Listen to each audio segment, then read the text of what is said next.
Magandang umaga po sa ating lahat, mga kapatid. Magandang umaga din po, Father. Ngayon po ang unang linggo ng buwan ng Mayo, ikalimang linggo sa Pasko ng Pagkabuhay. At malinaw ang ipinapaalaala ngayon sa atin ng ating Panginoon sa pamamagitan ng mabuting balita. Ako ang daan, katotohanan at buhay. Walang ibang daan patungo sa Ama. Ang pagkilala at pananalig sa akin ang siyang daan na maglalapit at magdadala sa atin sa Ama. At isang katotohanan ang binigyang diin ni Jesus sa kanyang mga alagad. Ako at ang Ama ay iisa. Ako ay sumasa Ama, ang Ama ay sumasa akin. Ang nakakita sa akin ay nakakita na sa Ama. Ito ang katotohanan na sinasabi ni Jesus. At ang tumanggap, kumilala at manalig sa akin ay magkakaroon ng buhay. At ang buhay na ito ay buhay na walang hanggan. Na kahit ang isang taong nanalig at kumilala sa akin ay mamatay, hindi siya mananatili sa kamatayan, sapagkat pagkakalooban ko siya ng buhay. At ang buhay na ito ay buhay na walang hanggan sa piling ng Ama. Kaya mga kapatid, ito ang ating pananampalataya.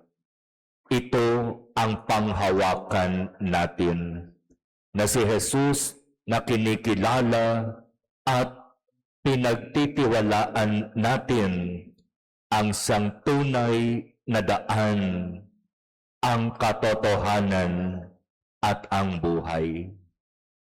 Pero sa Ebanghelyo, sa kabila ng paglilinaw na ito ni Jesus, mukhang hindi pa rin siya naiintindihan ng mga alagad. Si Felipe naglakas ng loob magtanong, Panginoon, ipakita po ninyo sa amin ang Ama at masisiyahan na kami. At dito para bang nalungkot at nainis ang ating Panginoon. Matagal na ninyo akong kasama, Felipe. Di yata't hindi mo pa ako nakikilala. Ang nakakita sa akin ay nakakita na sa Ama. Bakit mo sinasabing ipakita mo sa amin ang Ama?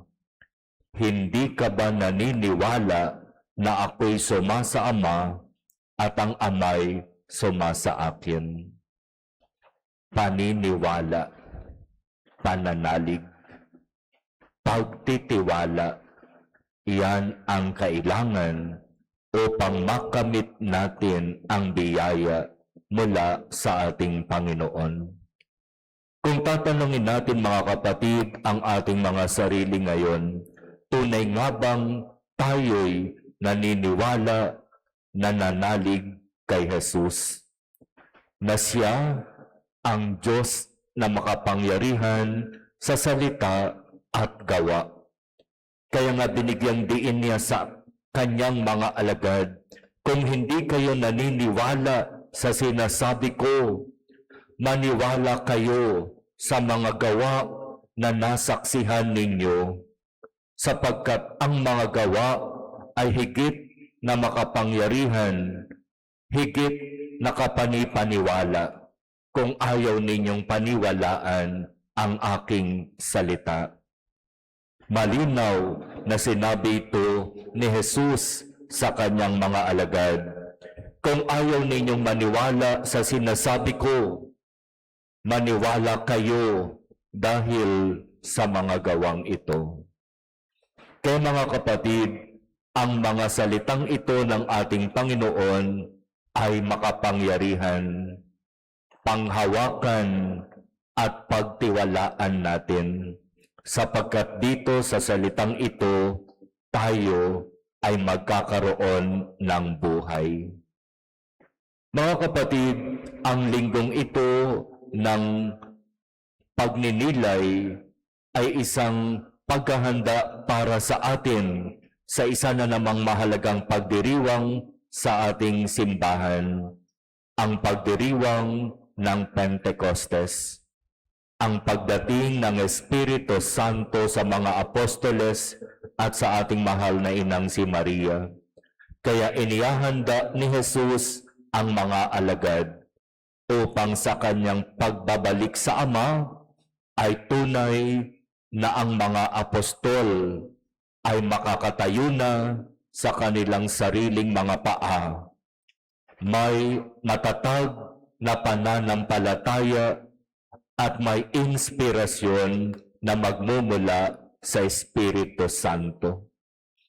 Kaya ito ang ating pananampalataya. Dito tayo inaakay ng ating Panginoon. Ito ang pananampalataya na kanyang itinatag. Ito ang pananampalataya na pinagkatiwala niya sa kanyang mga apostol. At ito ang pananampalataya na pinagpatuloy ng mga apostol at kasalukuyang ipinagpapatuloy ng ating Santo Papa. Kaya sa ating pananampalatayang Katolika, malinaw na makikita natin ang simula, ang ugat, kung saan ang nagtatag ay si Jesus mismo. Hindi itinatag ng kung sino mang tao lamang ang ating pananampalatayang Katolika. Si Jesus mismo ang nagtatag nito at ipinagkatiwala niya ito sa mga apostol bago siya umakyat sa langit. At ang pananampalatayang ito na ipinagkatiwala niya sa mga apostol ay ipinagpatuloy ng mga Santo Papa hanggang ngayon. Ang tawag po natin doon ay Apostolic Succession. Ipinagpatuloy ng mga Santo Papa na nahirang ang pananampalataya na itinatag ni Jesus. Kaya di ba dapat magpasalamat tayo sa Diyos sapagkat napapabilang tayo sa pananampalatayang Katolika na si Jesus mismo ang nagtatag.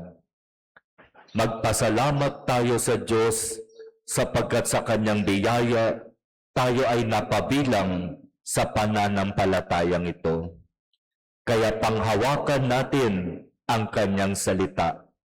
Si Jesus na Panginoon at Diyos, siya ang ating daan patungo sa Ama.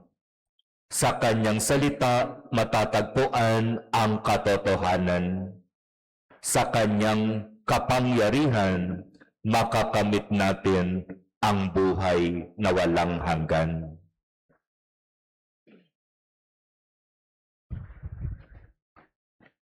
Amen.